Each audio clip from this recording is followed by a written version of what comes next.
Welcome to the Maine State of Mind podcast. I'm your host, Justin Soderberg, here live in Maine. I love it. Thank you so much for embracing the new name and the new podcast theme. In a sense, I'm excited for the future and I'm excited for everything that's coming. Today, we welcome Maine State Senator Joe Baldacci to the program. Senator Baldacci was able to talk about what he's trying to accomplish for Maine and for the greater Bangor area when he's in Augusta voting on legislation and bringing up bills. And this includes a bunch of different things based around COVID and the pandemic, but also a passenger rail that he's hoping to get a study done so that we can get a passenger rail that brings you from Bangor to Brunswick to Portland to even Boston to make things in transportation in Maine better, faster, and easier. So hopefully that gets done. Hopefully he gets that done. Just to remind everybody, be sure to follow us on Instagram at the Maine State of Mind. We're also on Facebook, the Maine State of Mind, as well as subscribe on Apple and Spotify. And if you want to, on our YouTube channel, leave reviews, like the stuff. The reviews help us bump up in the podcasting lists and do great things for me in the podcast. So please, if you can, and you're listening on Apple, pop over there, give it 5 stars, give it a little bit of words review on what you liked about the podcast, what you'd like to see happen, and so on. This is episode 37 of the podcast, The Maine State of Mind, with Senator Joseph Baldacci. Enjoy, guys. Thank you.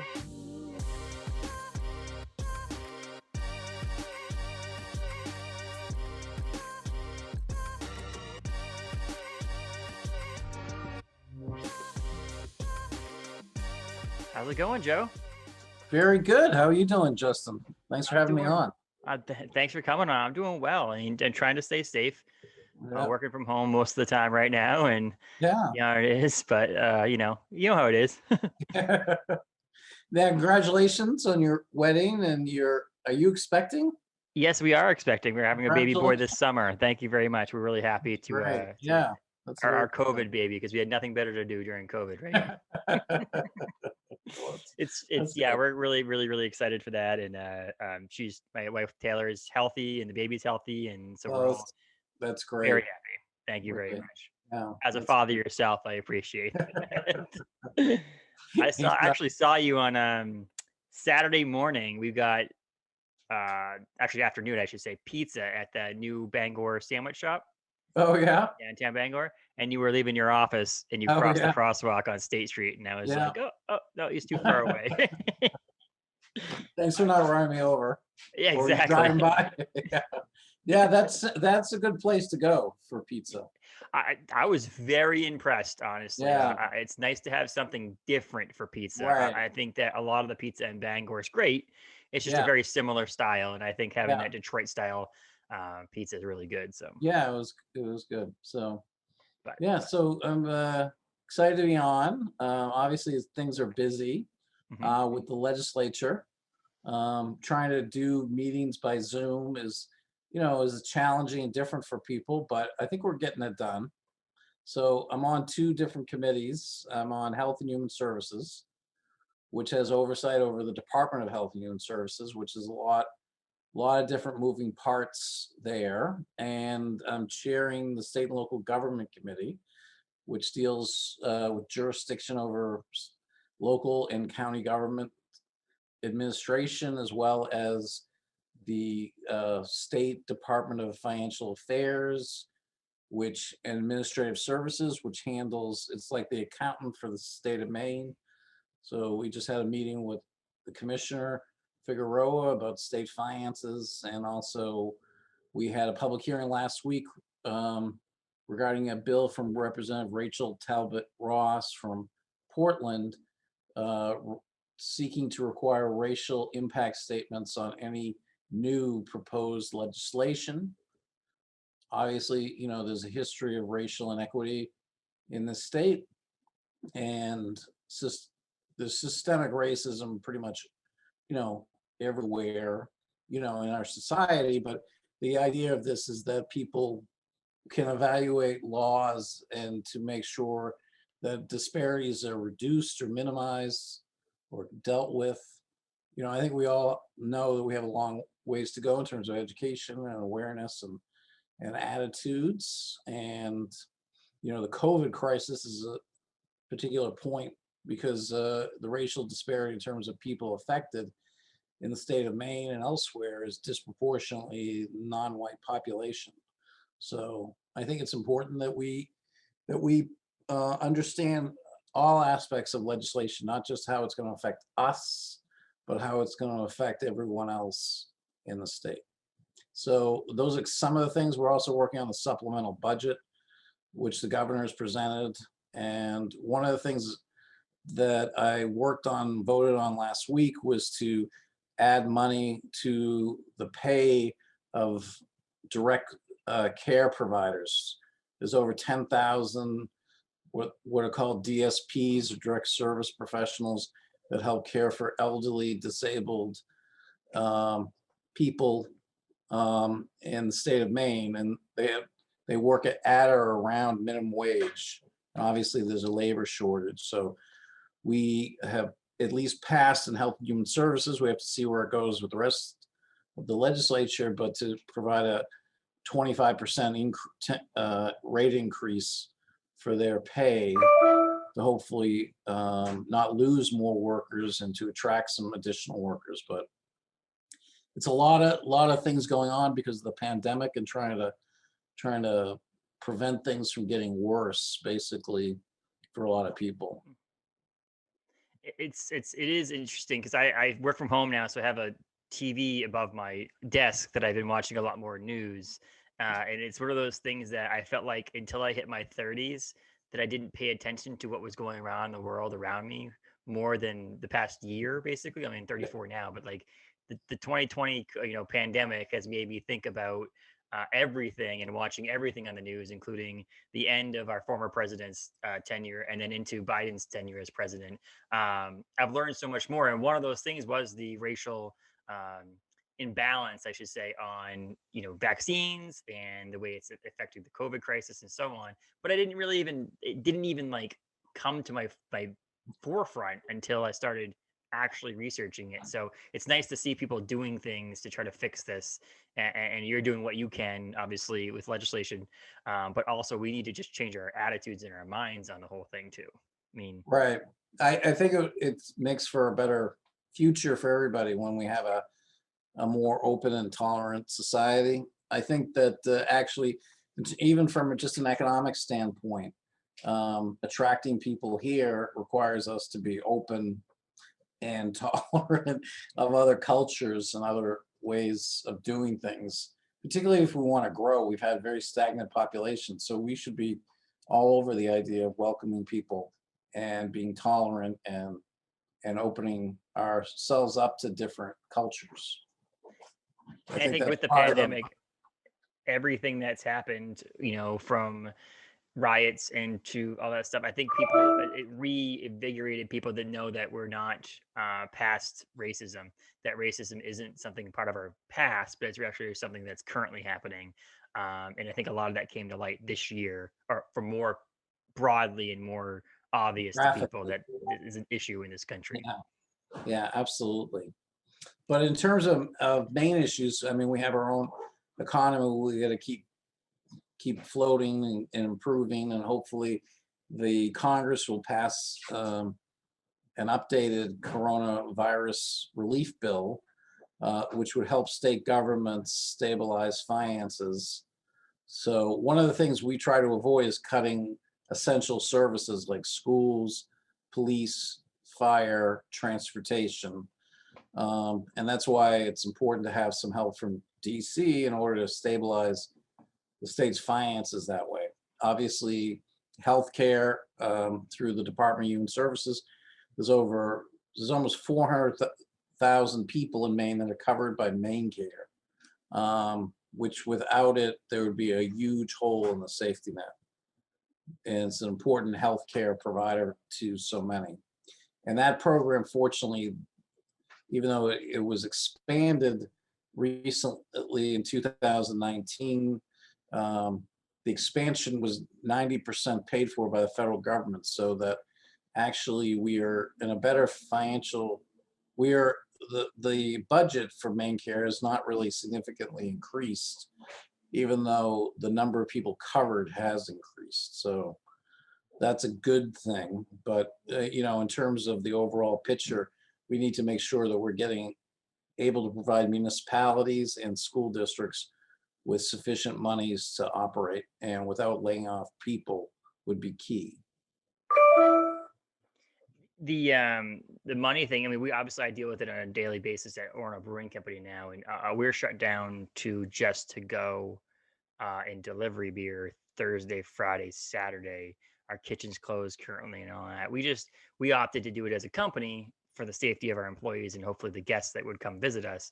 Yeah, But it's back when I was just a normal employee at a different companies that I've worked for underneath a bunch of ownership. It's a lot different than being someone in charge of something and worrying about people's well-being during this pandemic. So it's nice to see that there's at least being ideas talked about helping these people. I just hope we can get something done over the next few weeks and months to get that this can continue and that our economy can grow in the state of Maine, and that I can get my employees back to work and have them feel safe. So it's nice to right. know that you're at least on the forefront fighting for this. Well, how are things at Orono Brewing Company? I missed you guys downtown. That was a good spot. It But is. It will come back. It's not going anywhere. It's just right now, it is. It's too small. Until we have some more, you know, you can really socially distance there. yeah. And so we had talked about it. We back in November-ish. We had Mhm. talked about, okay, what about January, and we'll figure it out and do like max of 5 people, kind of just Yeah, really crazy stuff. And then once we figured out with the holidays and people not social distancing at family gatherings, we opted to just say let's just wait, and we'll wait for warmer weather because we do have, as you know, we have expanded sidewalk there now, yeah, so we can apply for some outdoor seating too. So we'll have that space outdoors for people to feel comfortable as well. But it is what it is. And luckily, people are still drinking our beer across the state and now in multiple states. So we have that ability to send beer out the back door, per se, yeah. to the whole state of Maine and to Massachusetts and to Rhode Island, Florida, New York. So it's helped keeping us afloat for sure. Good. We just miss. I mean, this week is my 4th anniversary at Orono Brewing Company, and I had mentioned online. I just miss talking to people. I miss Yeah, you popping in, saying hi, and seeing you meet with someone over there at a table or something. Those are the things I miss. I don't mean right, financially we'll be okay. I just miss the communication and the right. networking that people used to do at Orono Brewing Company. So Absolutely. Yeah, no, I agree. I miss that in a lot of ways. A lot of ways. I think we'll know we've recovered when we start having waterfront concerts again, and people can go to those. I'm looking forward to that. I don't know what. I don't think it's going to be this summer, but it would hopefully as soon as possible. There's no question about it. Just so you know, also on the vaccines, the briefing information that we get is that Maine is up to 21,000 vaccines per week. Hopefully, we're trying to push it up to in the 30,000s, but at that rate, it's still going to take about 8 months to vaccinate everybody that needs to be vaccinated. So it's going to be through most of this year. I mean, maybe by the fall, we'll have, what they say is herd immunity, but it's going to go at about 20 to 30,000 vaccines a week, which is still significant, but it's just going to take time.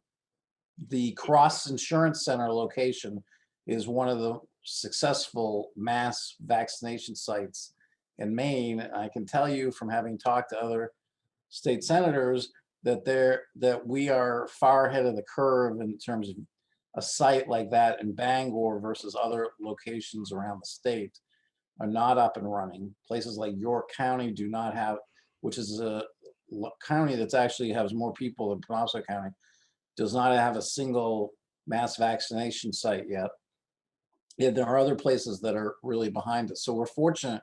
The Cross Insurance Center has been good in a lot of ways, and unexpectedly, it's been a great tool for this pandemic to have people. We could still do the voting there because of the size of the place and everything. So we've been fortunate in some ways in Bangor. I just think back to when the renovation happened at the Cross Insurance Arena a number of years ago. Anybody who was against it, hopefully they can like look back and go, well, now there's a bunch of great things that have happened there if you were against it in the first place, because we've been able to have voting there and vaccinations there and so on. Not to mention the normal life that we get from it with concerts and other events that happen at the place too. But it's Yeah, nice to see it actually being used. It's not just a big empty building right now, which is nice. yeah. No, and obviously I'll be looking forward to seeing concerts again in that place like everyone else. Um, it's a great facility for those things for north of Boston's probably one of the better facilities, including better than some of the current facilities they have in Portland. Hmm. Um, in terms of the layout and everything. We had Elton John there not too long ago. We've had a lot of great concerts there. It's So I'm looking it's forward to that happening it again. surprises me every time I go in there because I am good friends with the people who run the Bangor Comic Con. And so seeing their event happen in one of the rooms, and then I also used to be a sports writer in Massachusetts. And when I was down there, I covered the UFC. And so I watched the UFC come to Bangor and I Oh covered that yeah, event too. And to see like we had, catering in one of the rooms and we had the media in another, and then you had yeah, this event in the big room and you forget that it's all in the same location. Like it's right. all one place. So it's very the utilization of the building is great. Yeah, no, and we so you covered that, was it the cage match, the UFC Yep. cage Yep. match? That was a good event. It That was was fun. It was nice to nice see to have people there. yeah, it It was was the different for smallest Bangor. event they've ever put on because it's not It was what? they don't normally have that kind of events in small places like Yeah, Bangor. yeah. Yeah, the guy that's the head of is from the Bangor area, right, Hmm. Dana? Yeah. Yeah. No, that was a good event. There's a lot of great events that had been there and hopefully will be there again. The whole thing is once we get beyond this pandemic is to see hopefully, economic resurgence, but not just with the waterfront concerts, but that Cross Insurance Center, the downtown. A lot of places are hurting now because it's hard to do business. Mhm. So we just have to try to help people as much as we can till we get to that point where things can go back to some level of normality. But I really see Bangor surging again economically once we can get beyond the virus. But It- that will take at least another 6 to 8 months, I think. yeah. And I think I got hopefully there's not a super spreader event this weekend with the Super Bowl, but hopefully that's a positive sign that bigger events can be something on the near future to see crowds of people together. I think it kind of was uneasy feeling watching it because I'm just not used to big crowds yet. Yeah, But I hope that it's a sign in the positive direction that we can have some big crowds if we do it right. And maybe the iteration of the next concert that happens at Waterfront or the Cross Insurance Arena is a little bit smaller, but at least it's something. And that's what I'm looking forward to for sure. yeah, that's a good idea, and that's a good, yeah, maybe that can happen. Yeah, no, the Super Bowl was good. I mean, the only sad part is that it wasn't New England, but Hmm. it felt like a little bit with Brady and Gronkowski, and it was just incredible. So we were able to have the Lombardi Trophy a couple of years ago at the Cross Insurance Center. I don't know when that's going to be coming back to Bangor anytime soon, but that would also be another thing that would be great. Patriots have to win the Super Bowl for it to be worth it to come to Yeah, Bangor. sure, yeah, that's exactly I mean, right. we've been spoiled as New England sports fans for a number of years, so it's nice to see Tom at least solidify himself as the greatest quarterback of all time or greatest Yeah, player of all time, and win a championship. But yes, it would have been nice to see New England in that Super Bowl instead of Tampa Bay. But no, but it's good. So, in terms of trying to stay on top of constituent questions, I do get a lot of questions about different bills, mhm, um, and I try to respond as quickly as I can. One of the things that was proliferating a week or 2 weeks ago was about the taxation issue on the PPP loans, which I immediately came out against because I think it's opposite of what was intended with the money, which was to help businesses get through a hard patch. And many businesses, were able to be stay in business because of the money, and I just don't see the point of adding to the burden. So I'm hopeful the governor's office is going to put forward some sort of more, some sort of a compromise on that issue, that would not tax the first X amount of money, basically exempting, 80 to 90% of the businesses. And if they want to have something, that would be more focused on the top 5 or 10%, that may have made out, well, better than most and can afford it. But I think at least 80 to 90% of the small businesses need to be exempted from any type of taxation. I'm hopeful, I'm cautiously optimistic the governor's office is going to see it that way eventually soon. But we have further discussions that are going to happen on that. It's funny now you say do well. I think that the standard for most of us as businesses is if we at least did what we did last year or a Right. little similar, if we can stay afloat, then you do that's a well version of Yeah. 2020 for sure. Yeah. And when I say well, I'm talking about businesses that probably got over $1 million Yes. in PPP money. So the idea would be to exempt the question is how much we're going to exempt. Mhm. Just so whether it's going to be the first 100,000 or the first 500,000, but after that point, which is still a reduction for even people got 1 million, they're able to deduct the first 500,000. So it's going to be something around in that area that is likely going to happen. So I'm hopeful the governor will put that out, sometime in February, so people can file their tax returns on March or April when they usually do. So that is an important issue for all of Maine. But in Bangor we have a lot of retail, large commercial enterprises that are headquartered here that have jobs here. So as soon as that came out, I felt that was a red flag for that needed to be dealt with, regardless of party. Mhm. It's something that impacts my district, pretty heavily. So that was the most important thing, and that's an issue that we're still working on to try to convince the governor's office to reach a compromise on the whole thing. That's good. I mean, the idea that taxing give you some money, but we're going to take some of it back doesn't really make a lot of sense in my opinion. Right, when businesses are continuing to lose money, Yes. even beyond the period that they agreed to keep people on, so it was counterproductive. Um, but if we can exempt, like I said, 80 to 90% of the businesses involved, I'll be fairly happy about that. That's excellent. I mean, s- speaking back on Bangor, is there anything specifically otherwise in Bangor that people should be looking forward to or looking at as we get out of this pandemic that you'd like to see? Well, I'm working on passing a Maine DOT study for rail. We're going to have a number of passenger rail bills.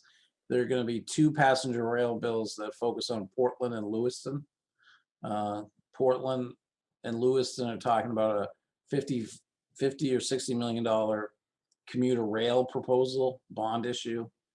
And then there's going to be my proposal and another proposal to expand or improve or elevate the issue of passenger rail in the state's decision making. Because right now the DOT is not big fans of passenger rail. They haven't made it a priority. So we're trying to make this a statewide priority.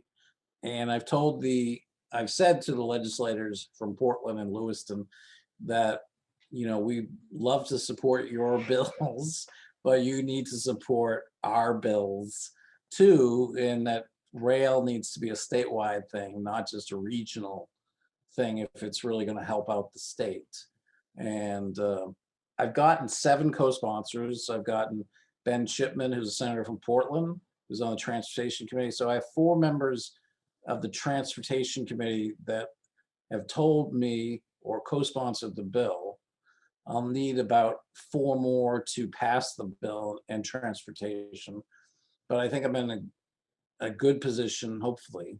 So it's been rejected twice by the legislature historically. I wasn't in the legislature when it was considered before, but once in 2017, once in 2001. But I think hopefully we can make the case that it's time to at least do this study, which is a first step to justify federal and state monies to build it.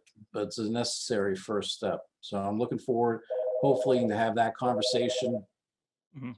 in the legislature. It's already been referred to transportation, and I'm going to be encouraging people to at least write their legislators by email to let them know how they feel about it. It'd be really great to have passenger rail back in Bangor. Um, Bangor is a natural hub for eastern and northern Maine, so I just see it providing a lot of great opportunities and connections. So is the hope that I'd be able to get on a train in Bangor somewhere and just end up in Portland? Is that the idea? And then, Well, you could get on a train in Bangor, go to Boston. okay, So it would be connecting you from here to Brunswick, then to Portland, and then to Boston. which is be So that would excellent be, because yeah, I mean, we know as we talked about Cross Insurance Arena or a center, there's a Cross Insurance Arena as well in Portland, yeah, and then there's other events that happen in Portland.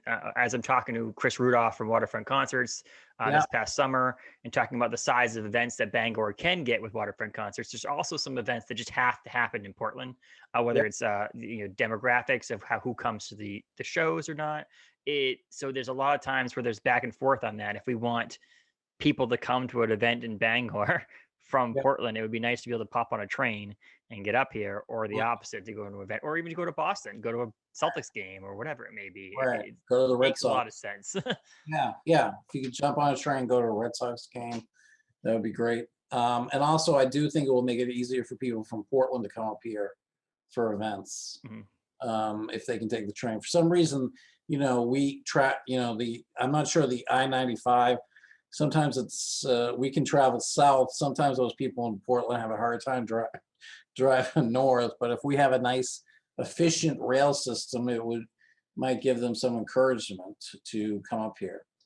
It's not just people from Portland. My parents live in Connecticut, and they have a little trouble coming north. Period. So it's a little harder for everybody to come north. If they Yeah, maybe if they get to drive up as far as southern Maine, get on a train, take the rest of the way on the train, right, maybe they'd be interested in coming up a little bit right. more often. Or if they could catch the train in Boston, Yeah. even come straight to Bangor, that would be key. There's no reason we shouldn't have it. I mean, the Bangor metropolitan area is the second largest in the states. It's large. Lewiston's metropolitan area, and I use that in quotes because I know, it's still not a huge area, Mhm. but is a little over 100,000. Lewiston, it's 155,000 in the greater Bangor region. So I mean, we should have the population to support it. But and it's also important, to give people extra ways to get connected and stay connected. So that would be I- helpful. Is it harder to do things like this? I mean, you mentioned Zoom earlier and talking about doing virtual meetings. Do you feel like it's harder to get this stuff moving because you can't meet in person, or is it just you just have to deal with it? Yeah, I mean, it takes away from the personal contact that you might have with legislators, to be able to talk to them, individually, but, person to person Mhm. or in small groups. But it's just something you got to deal with. We don't have much of a choice right now. We may go down to Augusta next month to work on the supplemental budget and to confirm some people for different nominations. But and then also I started talking to some of these legislators back in November and December after I got elected because I didn't know where, this Mhm. was pretty much a prime issue for me, and I kind of just let them know that, and I've let leadership know that. So hopefully, if I keep banging the drums, they will they will respond. So And it's more the funny thing too. I realized with doing Zoom things, it's more the only thing you really have to worry about is time. Whereas and it's like if you have to, hey, I want to have an hour meeting with you, you just have to have the hour aside for right, yourself. Whereas if you had to transport yourself somewhere to and right, fro, all the transportation time is equated in that. So it Right. almost should be easier to get things done via Zoom Right. No, because other than the personal connection, right, obviously. right.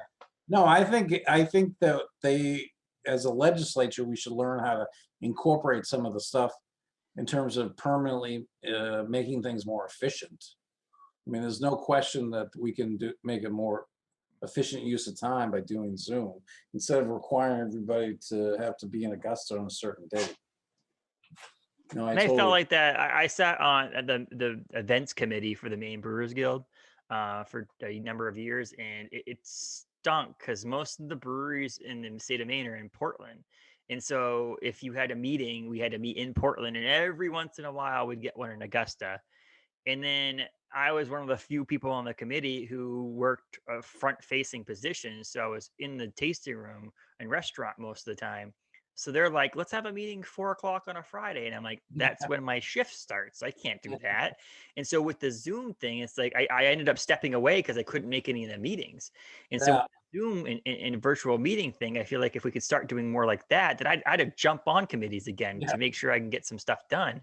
But it was just so hard with me. But maybe if I get a passenger rail, I could I could jump on the train and go down. no, but you're right. You're right. It definitely has uses for increasing participation, right, and kind of democratizing situations so that not everybody has to be in Portland. Mm. Yeah, no, absolutely. And I The think that's an advantage, in terms of legislative public hearings. Somebody from Aroostook County can participate just as easily as somebody that lives right in Augusta through this technology. and So in the that's future, why, you could make things that are like you have to still be in person for X percentage of meetings or something along those lines. yeah, Um, yeah, we still have to be in person when the whole legislature is going to vote on something, and we still have to be in person when we vote on a confirmation. But the committee work can be done by Zoom. which is what we do a lot of things nowadays. And I feel Right, like it's so funny because we could have been doing this for years because video conferencing has been a thing for many, many, many years. right, right. But the pandemic pushed us into that nowadays and realized that there's a lot of people who can work remotely. And there's a lot of people who can do meetings remotely and all that stuff. So it's really interesting to do this. We could do a recording like this remotely. But it's just interesting to see what will happen after this too. I think a lot of things will have to go back to in person, but Mhm. there are some things that definitely should be able to be done like this. Right, exactly. No, I agree. Um, so I wanted to ask a question really quickly too about running for office during a pandemic. How was that? Like, was that an interesting, thing? Because I know you did your spaghetti suppers and all these different things. Um, this wasn't what you planned, right? No, no, no, it was particularly, I had a primary, so, and the primary got extended 5 weeks because of the pandemic, which kind of changed my planning quite a bit. It was like doing an extra couple miles on a run that you didn't plan on doing, but it worked out. It was a challenge. I did a lot of phone calling instead of knocking on doors. I did a fair amount of mailing. We really phone canvassed everybody we could during the primary, because it's really the only way to reach out. And I developed a good following among social media. During a pandemic, people are going to get their information online or from social media or the rest of it. The old ways of campaigning, particularly during a pandemic, aren't going to work. Um, Newspaper ads are nice, but people are going to go on social media or stuff like that for a lot of their information or advertising. So it was a campaign that was based on phone calls, social media. We had a lot of signs out and some mailings. The thing about, like I said, extending the primary of 5 weeks just kind of added to the work that I did. Um, and so during the general election, it was a little bit different because there was a presidential election going to happen in November, so I didn't have to focus my efforts so much on turnout because people were going to turn out anyway. But we Anyway, did a lot of the same stuff. But Yeah, definitely during the primary, it was totally different. And, you just had to roll with the punches pretty much. I mean, thinking back on it too, you were a city council member for what, 12 years? Yeah. Is this something you wanted to do for a while? Maine State Senator, or was this just something that after you like doing the city council thing that you decided this is the next direction for you? Well, yeah, I think at my last term on city council, I decided I wanted to do this because Senator Gratwick was going to be term limited, so there'd be an opening. Um, Plus, I thought I had learned a lot on the city council on local issues that would help me in Augusta, which really do help me in Augusta in terms of knowing what's important for Bangor. Um, and I saw how much, we rely on the state for different things, including funding, that I felt this was a natural progression. Did it make it easier that your kids are grown up? Like if your kids were younger, is something that you wouldn't have, Yeah, this taken too wouldn't much have time to happened. do? Yeah, it made it a lot easier that they were in college, and even though they came back from college, and now one of them's going back to college this week, so that'll be interesting. And the other one will be staying with us for a little while longer. Yeah, no, the fact that they're older makes it a lot easier. When you're a dad and you're gonna find this out, and the kids are, 3, 5, or 7 or whatever, you're gonna be busy. You're gonna be a busy, busy person. So going back and forth to Augusta That worked. would not have been popular in my household as a choice. And that's We're something I not a mentioned big when town. I We're had not Ben a big Sprague town. on. I had Ben Sprague on this summer, and we talked about, or this fall, I should say, we talked about him, and Yeah, his term obviously was yeah. up with the Bangor City Council. And I said, "Well, what's next for you?" Mm. And he said, he's taking a break now, and maybe one day, but he has young kids, so that's the other part about it. Exactly the same thing I mentioned to you Right. about the being a father is it would take a lot of his time, and maybe this time it's just for him to focus on letting Right. his dad be the city council member for now and Yeah. support his dad, and then just be a father and live Yeah. his life separately. But he says don't rule it out that he could go further in politics, but right now Oh he's yeah, staying home. Ben is a great guy, and I served with him for 5 or 6 years, 6 years, and he'll go far in politics. I think he's smart to do what he's doing. He's got a wonderful family. When they're older, he'll have plenty of time, but he has a lot to contribute, and I enjoyed working with him for 6 years on the city council, and we're still friends, and we still talk occasionally. He's got a lot to contribute. But he's a great dad and a great husband. And I love the pictures of his kids, and they're very cute. It makes me happy because I feel like one of the things I mentioned off the top of this recording was that I didn't really get into politics or anything like this until I was hit my 30s, and kind of disappointed me. And one of the things that I want to at least instill in my children as they grow up is to at least pay attention something to it, because this is what their future is, and you can help impact that by either getting out there and voting or just at least helping someone.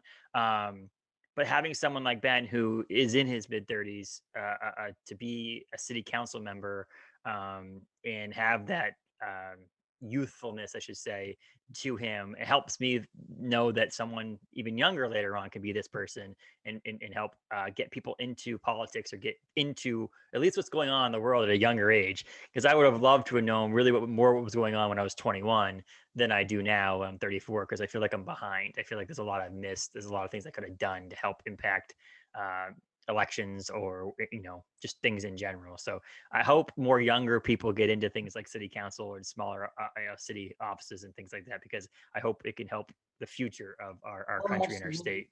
But don't feel like you've missed it. I think that the fact that you're involved now Mhm. is all that's really required. So, and I think that's great that you have that feeling, because I think it's important, whatever age you are, to be involved and make a difference. When we're in our 20s, we're focused on other things. Okay, so that's natural. So, but I think you're becoming a dad, and you're not old yet. You're still very young, Yeah. so you have a lot of time to contribute and to make a difference. So, But it's yeah. the small things. It's like I didn't even like a small, just teaching the way the government works is something I'd like to be able to teach people and my son in general, because like it wasn't until last year's impeachment hearings and this, how the even Senate and how the even House worked. Like, in my opinion, it was like something that I never gave a crap about, to be blunt. And now it's like, oh, that's how that works, or that's who does what, or that's how bills pass. And I feel like that's something that I don't know if I just didn't pay attention at Bangor High School or if it was just something that really wasn't driven home to me. And it's just something I want to be able to teach my kids, that this is how bills are made and this is how things are getting done in the government. Yeah. No, I think that's great. Yeah. So, yeah, no, Ben has a lot to contribute too, and I think that he's going to go far, and I'm Mhm. a fan of his. I'm looking forward to what he does next and see that Yeah. too. I'm also looking forward to what Joe Baldacci can get done being a Maine State Senator, and Yeah. it's cool to see that. How many years do you go? How much is a Maine State Senator? What's your term? Well, it's voted on every 2 2 years, years. Okay. and you can serve up to 4 terms altogether. Hmm. So, yeah, and so this is my first term, Hmm. obviously. And yeah, so we had a lot of ways to go. I mean, there's a lot of important issues in Bangor. On the Health and Human Services is works out as a committee because there's so many healthcare workers in Bangor. We have 2 major hospitals. We have a large part of the healthcare economy is here. So it works out for Bangor. Plus, we have Dorothea Dix Hmm. Hospital, which is under that, all the child protective services. So there's a lot that impacts people in Bangor and Hermon through the Department of Human Services. I really appreciate you coming on. So, is there something people can do to help you get things done in Augusta here in Bangor, like on the ground, or is Well, there I somewhere think they that can it really can the direct most them? important thing people can do is to call their legislators on different issues or send me letters to distribute to other legislators, just to speak out in support of legislation. Um, so I'll be available. I'm having a Facebook Live town hall February 11th that's been advertised from 5:30, which is Thursday. But I'm going to have a town hall thing once a month, and people can check in with me, or they can call my office at 945-3333 anytime. So I want to be as accessible as I can, but people can be very helpful by speaking up and talking to their legislators, and if they live in Bangor, to their House members as well. So there's a lot of different ways. Hopefully, we can mobilize public opinion for good things. I'm happy because like I mentioned earlier, with Ben Sprague being on City Council, you being here, and I've gotten to know you a little bit over the years, being in Orono Brewing Company, and I went to high school with Ben. But the idea that I moved back to Bangor in 2016, really with no hopes of Bangor being what I wanted it to be, that Bangor was not for me. I hope moved back, long story short, with an ex, and she wanted to move back, and I was loving Massachusetts, did not want to come back. Now I feel like the greater Bangor area, I'm never going to leave. I Well, just that's great. fell back in love with Bangor, and I hope that people can love Bangor like I do, because it's a great place to grow up. It's a great place to raise a family, in my opinion. There's a lot to do, a lot more to offer than the early 2000s Yeah, when I left. And yeah, so it's definitely a place to be. So really hope people can help push things forward in this city, in this area, for sure. right, absolutely, and that's great. Oh, we're happy to have you back.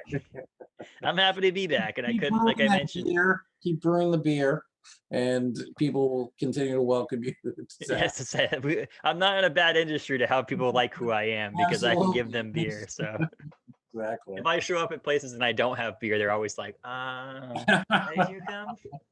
But I like this. I wanted to keep it short and sweet on this thing with you, and talk about some stuff. And I'd love to have you come back on too at some Sure, point to whenever. talk the Yeah, next bill or project you're working on. yeah. Um, I I appreciate the opportunity, Justin. This is great.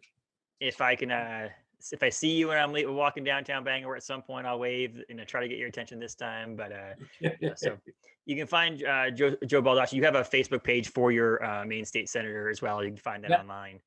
People can find that too, and they can obviously email you. You have a legislation email yeah. that I'll put online too for people to find. So I really appreciate it, Joe, and keep up the Justin, good work. And I hope to see you again. thank you. It's great. Talk to you later. Thank you.